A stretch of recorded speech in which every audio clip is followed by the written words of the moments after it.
Imagine seeing a literal angel where a dead body is supposed to be.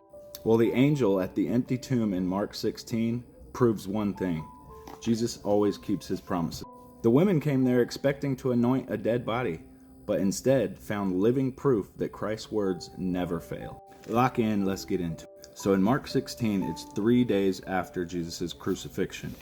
And Mary Magdalene, we have Mary, the mother of James, and then Mary Salome, which was James and John's mom. And these were the very first people to see Jesus' tomb empty. Something interesting I learned today that I never knew before was in John 19:25, it mentions Mary Salome as his mother's sister, which would make James and John, Mary Salome's sons, Jesus' first cousin. Now, there's no definitive proof or direct statements that support this, but many scholars interpret it as entirely plausible. But anyway, they come to Jesus' tomb to anoint his body with spices, but when they get there, they find the tombstone was already rolled away. Now, when they get there, they see an angel in human form, and he tells them of the resurrection of Jesus and showed them the empty tomb. The angel painted the contrast between what Jesus was and what he is. He was crucified.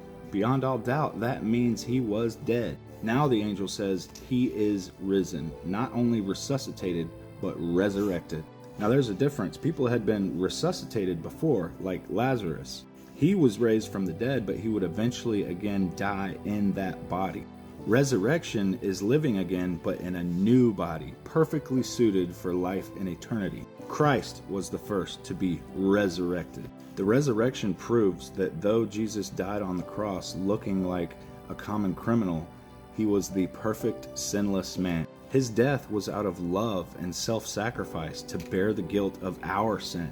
The death of Jesus on the cross was the payment, but the resurrection was the receipt. It showed that this payment was perfect in the sight of God the Father. The women received a message from Jesus through the angel. The message from the angel was this: "Do not be alarmed. You seek Jesus of Nazareth, who was crucified. He has risen. He is not here. See the place where they laid him, but go, tell his disciples and Peter that he is going before you to Galilee. There you will see him, just as he told you." This message was an invitation to go meet with Jesus. And this shows how invitations from Jesus are just completely filled with grace. I mean, at this point, the disciples had completely failed Jesus. He had every right to be totally done with them.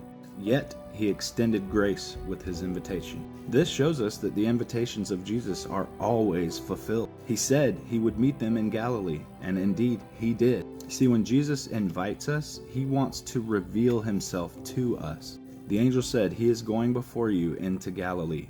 There you will see him just as he said." See, the main object there was to see him, for Jesus to reveal himself to his people. Again, this shows us that when Jesus invites us, he always keeps his promises. The angel's invitation added, "as he said to you."